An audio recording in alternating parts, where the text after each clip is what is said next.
All right, well, we'll do that today. All right, team. Well, there you go. No sound yet. I just discovered that one. Hopefully you can hear me now, folks. Hey, Tim. Morning. Good to see all of you online. All right, good to go. Microphone's not as good, but sometimes I had a few tech issues this morning, but better late than never, they say. Welcome to another Wealth Coffee Chat, folks. Good to see all of you this morning. Big hello to everyone jumping on. Aaron, good to see you. Kevin, Scott, Tim. There you go. Morning, Deb. Morning, Alison. How are we, gang? Good to see that that you're all up and at it first thing on a marvelous Monday. While we get things rolling, do the quick intros.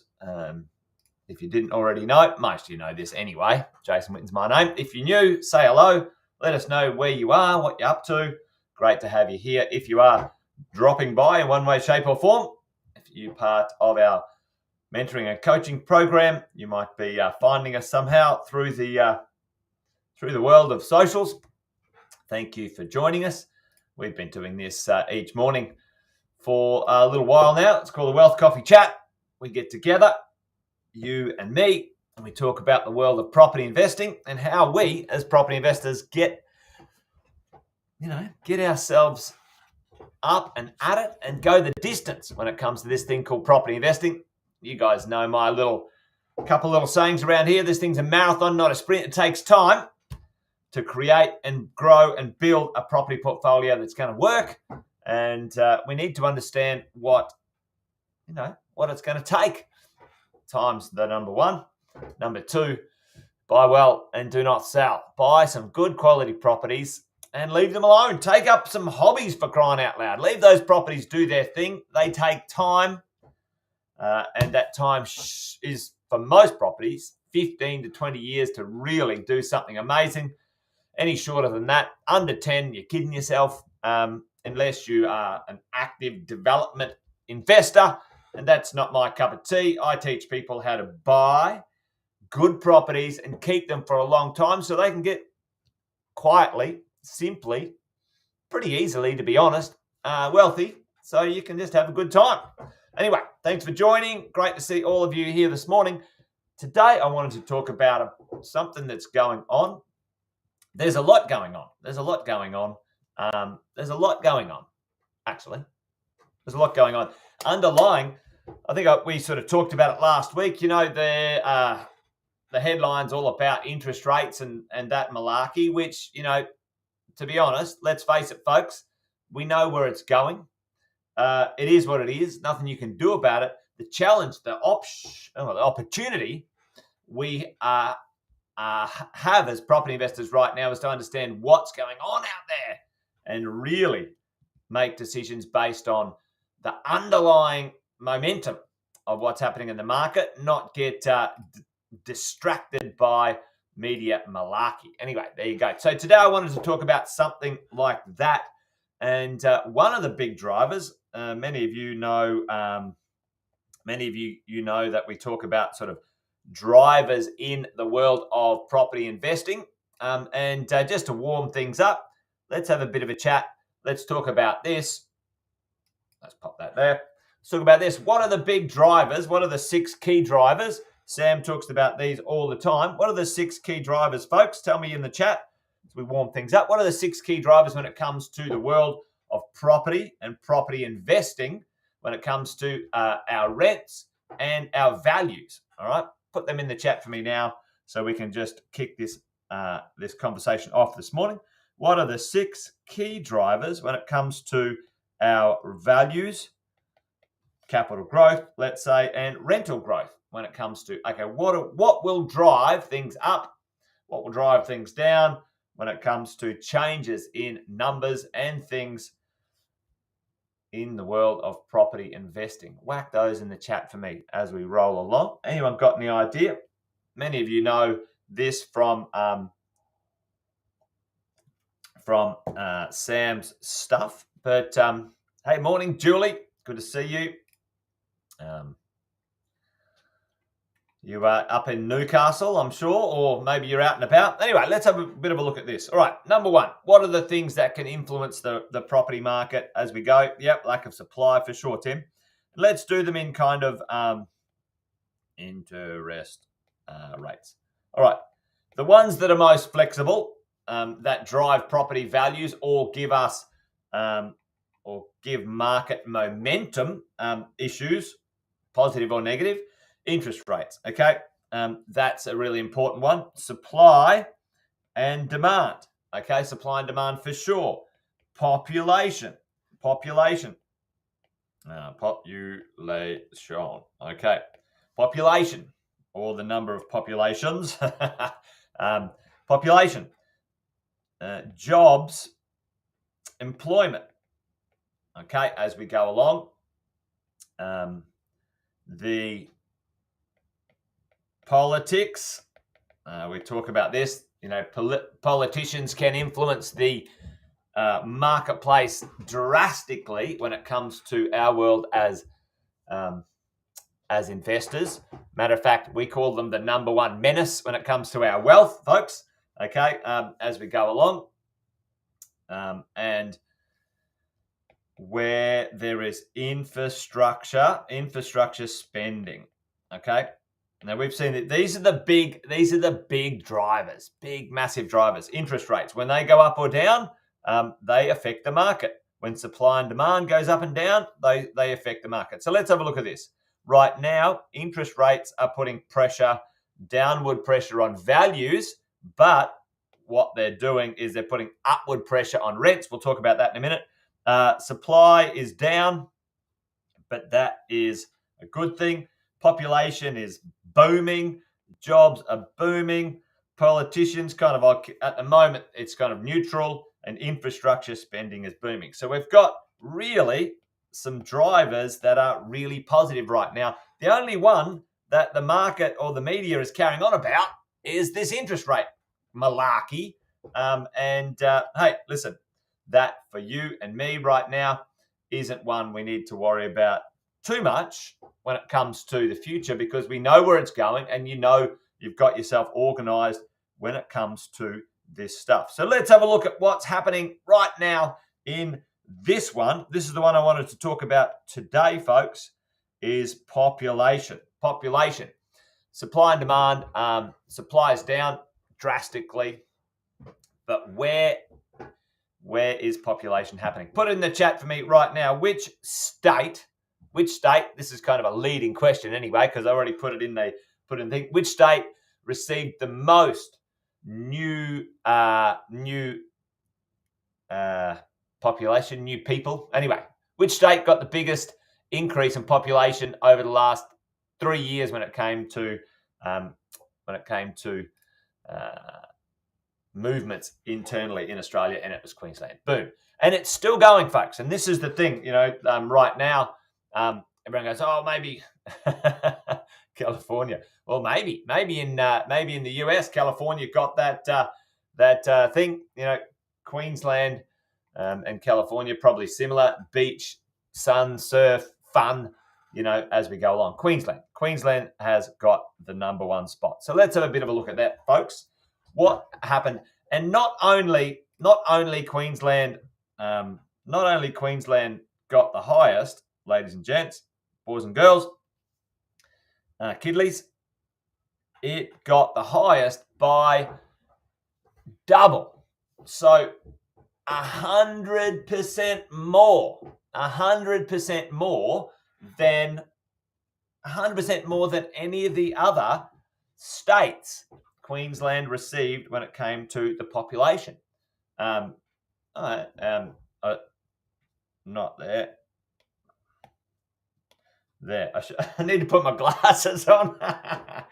Anyway, there you go. Put my glasses on now. I can see it. Queensland. WA did all right. 1.3. Queensland by a country mile, by a long, long way. And Western Australia next, and then, Victoria after that. Victoria and South Australia. All right. But Queensland, 2 times, double the population increase, ladies and gents. 100,000 people. 100,000 increase when it came to 100,000 increase when it came to people moving to Queensland. And it's interesting, is that going to slow down? Like the conversation is, is it over? Is it going to slow down? Should we expect more? Well, check this out. This is pretty crazy, and it's only getting started. It's only getting started, folks, when it comes to this stuff. We are now looking at, we're probably going to be 25% higher than the forecasts, okay, in the migration for this year. 300,000 permanent migrants into Australia in one way, shape or form.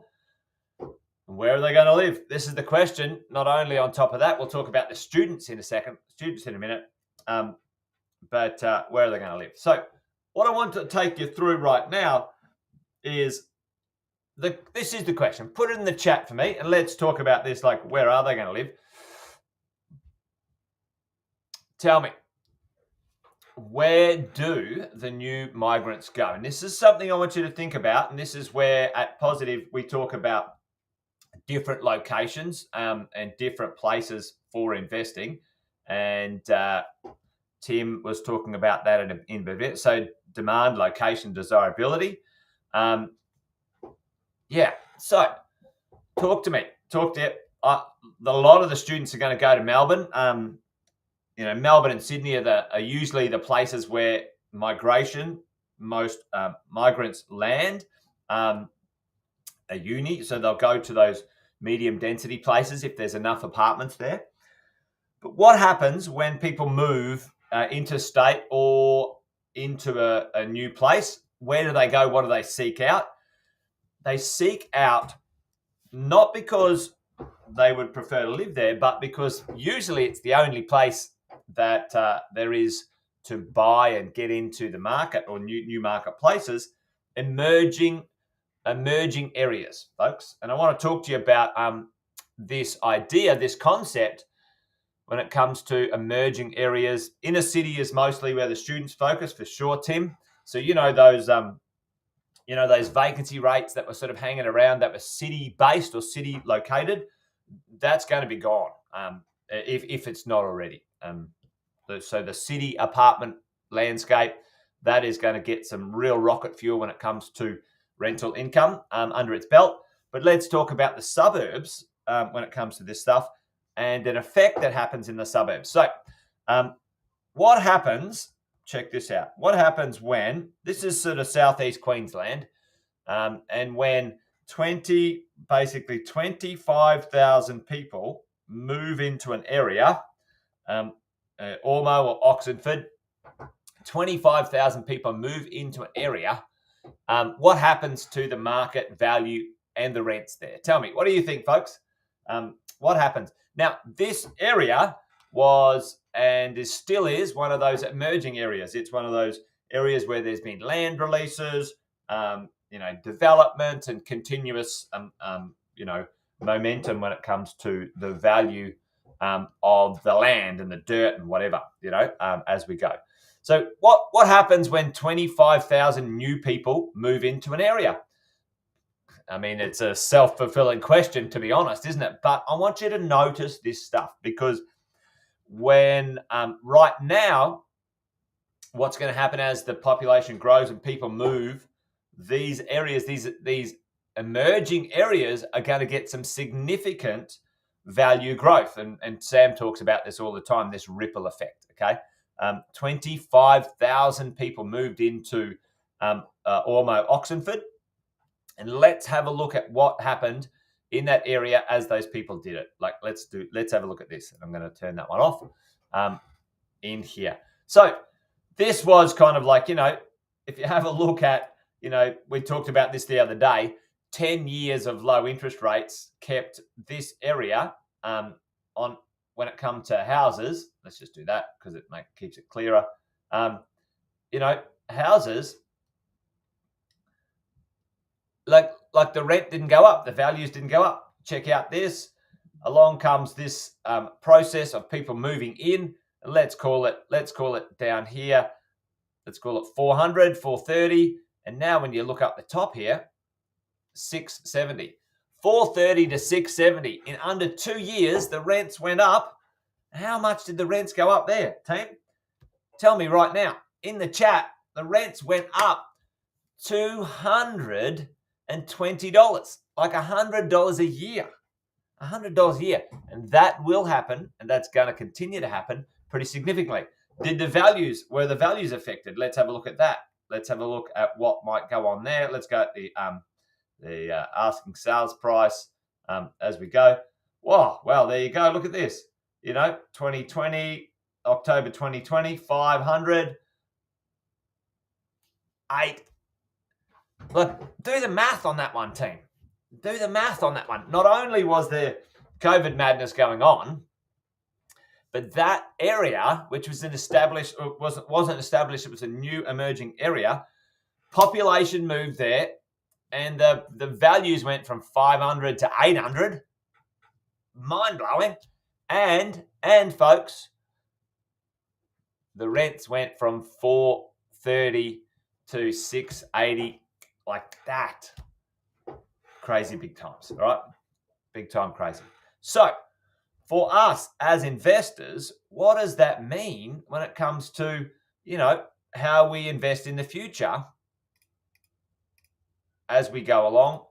Because when we see areas and population growth coming into Australia, record population growth, team, record population growth. Now, when what tends to happen in Oz is when people land in the country. Here's my terrible drawing of Australia again, by the way. There's Tassie, and where's Canberra? There somewhere. Okay, what usually happens is they land in two places as the majority, and then what happens is they spread around the country. Okay. Thanks, Alison. I've been practicing over the holidays. All right. So, what's the takeaway today? What's the point of our conversation? What's the point of the conversation? The point is, team, folks, where we are right now, don't get distracted on this rhetoric around the interest rates. There are so many other powers behind the marketplace. And yes, the borrowing power of most people has been affected. So that will cap the capital growth for a while, which is very normal. It's nothing abnormal. It's nothing to be like, oh, the sky's falling, right? But what it's doing is it's pushing our rents up, and also it's making supply harder to deliver, which is a problem. I think that's a problem, but anyway, that's nothing else. And for us as investors, sitting on the fence, waiting is not a good idea. If you are in the market, you should get on with it, because it's only going to get worse. And when then people realize, the world hasn't ended, and that market, that amount of people have built up and sat on the fence for a while, Goes, oh, I'm sick of waiting. I've got to buy my property. I've got to get on with it. You are going to miss out, because not necessarily miss out. You're going to pay more than you should because you sat out with all of the other majority, which you should have been doing the opposite to them. Anyway, that's the point. There's a lot of population coming. It's not going to stop. It's going to affect things now and into the future. And you, as a property investor, need to be ready. Anyway, there you go. I think I'm over time today because I started a bit late. But there you go. Yeah. All right, team. That's it from me today. Wealth Coffee Chat done and dusted. Thank you for joining, as always. If you want to join me tomorrow, please do. Let's have another chat. I had a bunch more organised on this conversation, so I think we'll do part 2. I think I had another part 2 the other day too, didn't I? The servicing part. I think I'll do part 2 of servicing and part 2 of this conversation this week. So join me for part 2, 2 part 2s. Anyway, shut up, Jason. You're just dribbling on now. All right, team. Good to see you. Thanks for hanging out, and you guys have an awesome day. That's it from me. Adios. Bye for now. See ya.